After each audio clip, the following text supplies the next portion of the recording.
The Tale of Peter Rabbit was written and illustrated by Beatrix Potter.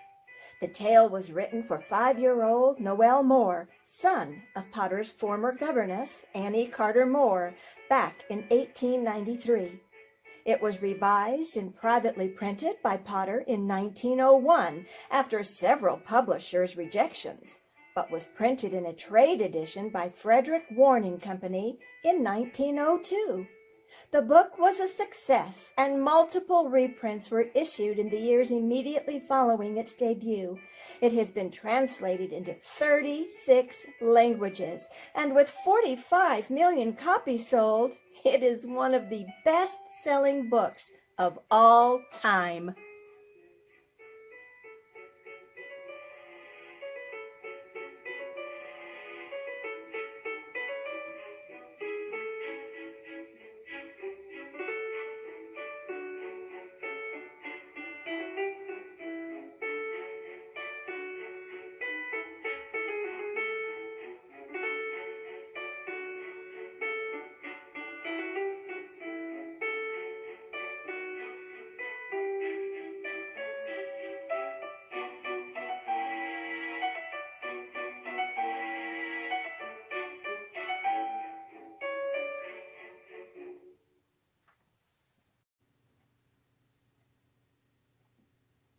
The Tale of Peter Rabbit by Beatrix Potter and Frederick Warne. First published in 1902. Once upon a time there were 4 little rabbits, and their names were Flopsy, Mopsy, Cottontail, and Peter. They lived with their mother in a sandbank underneath the root of a very big fir tree. "Now, my dears," said old Mrs. Rabbit one morning, "you may go into the fields or down the lane, but don't go into Mr. McGregor's garden. Your father had an accident there. He was put in a pie by Mrs. McGregor. Now run along and don't get into mischief. I am going out." Then old Mrs. Rabbit took a basket and her umbrella and went through the wood to the baker's. She bought a loaf of brown bread and 5 currant buns. Flopsy, Mopsy, and Cottontail, who were good little bunnies, went down the lane to gather blackberries. But Peter, who was very naughty, ran straight away to Mr. McGregor's garden and squeezed under the gate. First, he ate some lettuces and some French beans, and then he ate some radishes, and then, feeling rather sick, he went to look for some parsley.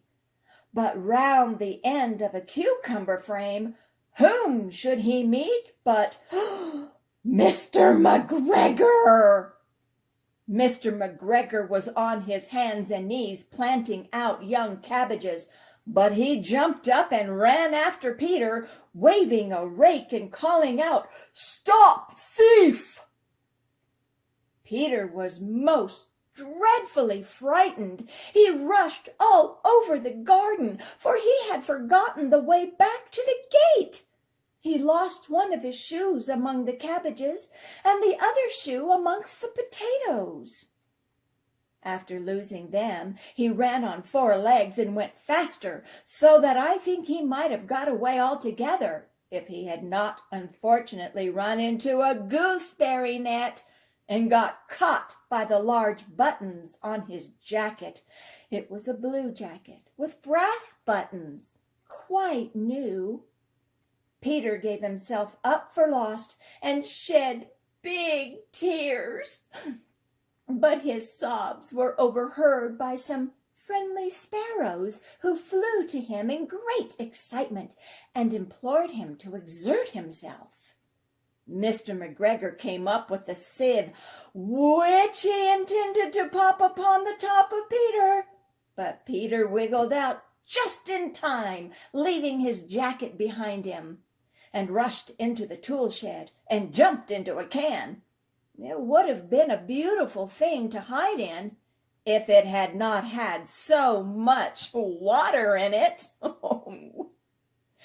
Mr. McGregor was quite sure that Peter was somewhere in the tool shed, perhaps hidden underneath a flower pot. He began to turn them over carefully, looking under each. Presently Peter sneezed. Achoo! Mr. McGregor was after him in no time, and tried to put his foot upon Peter, who jumped out of a window, upsetting 3 plants.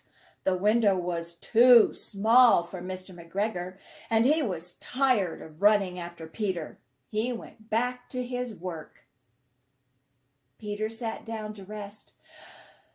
Oh, he was out of breath and trembling with fright, and he had not the least idea which way to go. Also, he was very damp with sitting in that can.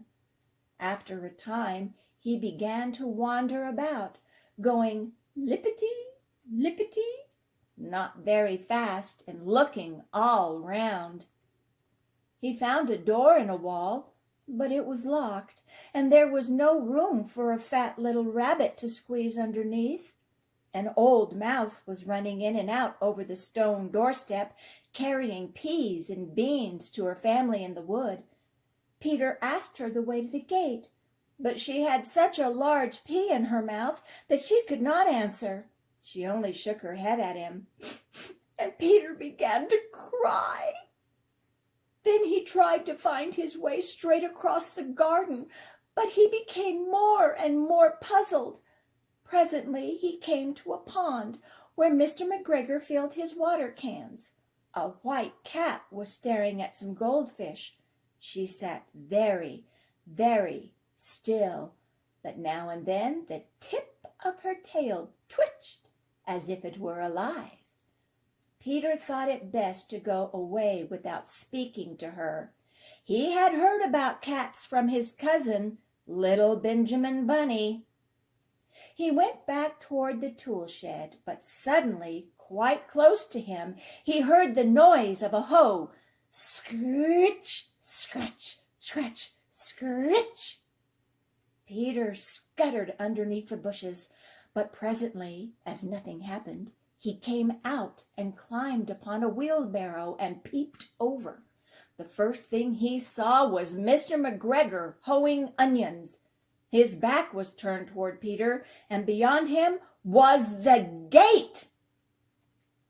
Peter got down very quietly off the wheelbarrow and started running as fast as he could go along a straight walk behind some black currant bushes. Mr. McGregor caught sight of him at the corner, but Peter did not care. He slipped underneath the gate and was safe at last in the wood outside the garden. Mr. McGregor hung up the little jacket and the shoes for a scarecrow to frighten the blackbirds. Peter never stopped running or looked behind him till he got home to the big fir tree. He was so tired that he flopped down upon the nice soft sand on the floor of the rabbit hole and shut his eyes. His mother was busy cooking. She wondered what he had done with his clothes. It was the second little jacket and pair of shoes that Peter had lost in a fortnight. I am sorry to say that Peter was not very well during the evening. His mother put him to bed and made some chamomile tea, and she gave a dose of it to Peter. 1 tablespoon to be taken at bedtime. But Flopsy, Mopsy, and Cottontail had bread and milk and blackberries for supper. The end.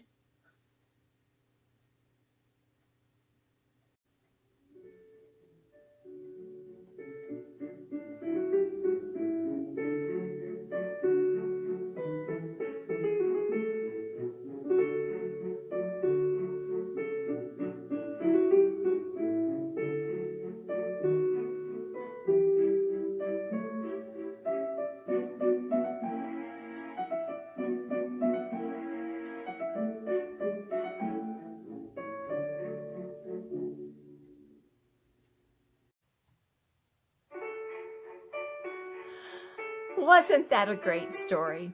Peter Rabbit. It just goes to show you'd better listen to your mother. Because if you don't, and you get into Mr. McGregor's garden, then your jacket and shoes are going to end up on a scarecrow stick, and you're going to get sick and be sent to bed and have to drink chamomile tea. Well, I know you all are very good, and you listen to everything that your mommy says, and you do exactly what she says when she says to do it. Good for you. Well, I hope you come back and join me for the next traditional classic tale. I'm not sure which one I'm going to do next, so you'll have to tune in and find out. Until we meet again, I bid you good day.